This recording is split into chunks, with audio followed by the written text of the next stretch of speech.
지금 가장 뜨거운 관심사는 공수처와 경찰이 과연 언제쯤 이 두 번째 체포영장을 집행하느냐 이 부분입니다.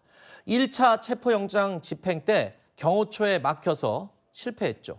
이번에는 좀 더 치밀한 전략이 필요하다라는 게 경찰의 그리고 공수처의 입장입니다. 정치권에서도 여러 가지 의견을 제시하고 있습니다.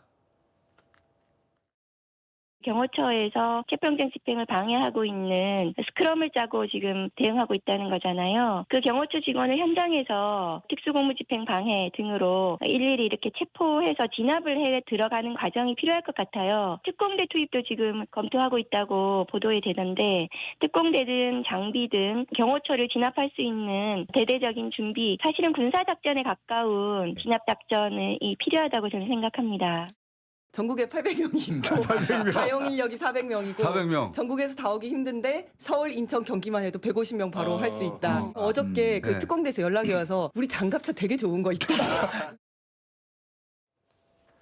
전 현직 경찰들은 윤석열 대통령 체포영장 집행 때 경찰 특공대를 포함해서 인해 전술을 펼쳐야 한다라는 주장까지 하고 있습니다.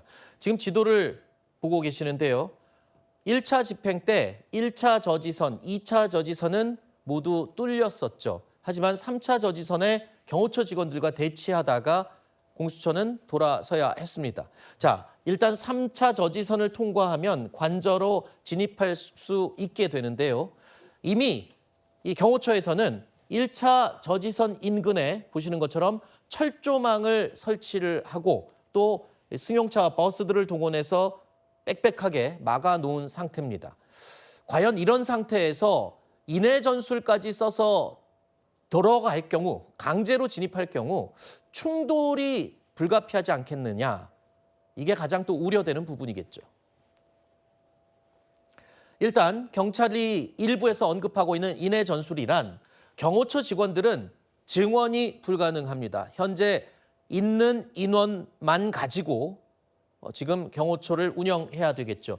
703명 정도로 추정이 됩니다. 자, 그리고 공수처와 경찰 기본적으로 100명 정도가 동원돼 있고 이보다 플러스 알파, 그러니까 더 많은 인원을 동원해서 인력으로 아예 압도하겠다라는 이야기가 흘러나오고 있습니다. 자, 과연 2차 집행에 성공할지 여부는 굉장히 중요한 부분인데요. 언제 실시할지도 굉장히 관건입니다. 가장 지금 우려되는 부분이 충돌 방지인 것 같아요. 그렇습니다. 근데 충돌 없이 지금 이게 가능한 경우인가요? 그러니까 결국은 이 부분 같은 경우에 마치 우리 21세기 또 이 상황이 마치 일제시대가 끝나고 어떻게 보면 해방정국과 비슷한 그런 상황이 됐다라는 점에서 너무 속상하고 안타까운 것은 맞는 것 같습니다. 그런데 아시다시피 어려울수록 원칙으로 돌아갈 필요가 있는 것 같습니다. 아시다시피 형사소송인의 어떤 기본 원칙은 불구속 수사의 원칙인 겁니다. 네. 어떻게 그 영장은 지금 발부됐다라고 합니다만 대한민국 대통령인 것이고 그리고 또 영장 자체에 대한 어떤 수사권 그리고 영장 자체에 대한 부적법성 여부를 다투고 있는 이런 상황 속에서 굳이 체포영장을 연장해서 이렇게 집행하려고 하는 것이 맞는지에 대한 의문이 있는 것이고 네. 기본적으로 이른바 검수완박 과정에서 대한민국이 경찰국가, 공영경찰국가로 간다라는 것에 대한 많은 법조인들의 우려가 있었는데 그런 모습이 현실화되고 있는 모습이 지금 보이고 있는 것 같습니다. 네. 아시다시피 예전에 그 검수완박을 거치면서 검찰이 영장을 집행하려고 할 때에 어떤 영장을 집행하기 위해서 경찰에 요청을 하면은 지금 우리 그 특공대나 이런 사람들 같은 경우에는 이 그 수사 경찰이 아닌 행정 경찰이기 때문에 거기에 협조하지 못한다고 얘기를 했습니다. 네. 그런데 지금 와가지고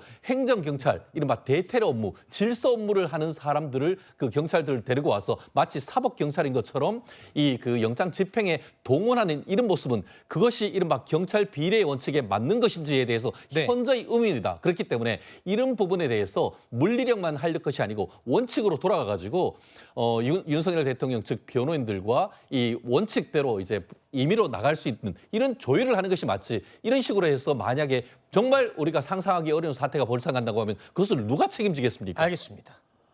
일단 경호처 철저하게 이번에도 막겠다라는 입장이 변함이 없습니다. 하지만 경찰과 공수처는 조금 전에 말씀드린 것처럼 인해 전술도 불사하겠다. 심지어는 헬기까지 동원해야 된다라는 얘기가 나오고 있는 상황이죠. 여기에 더해서 또 다른 우회적인 방법도 또 강구하고 있습니다. 그러니까 경호처의 지금 보시는 주요 지휘 인물들, 이 핵심 인물들에 대한 체포를 추진하겠다.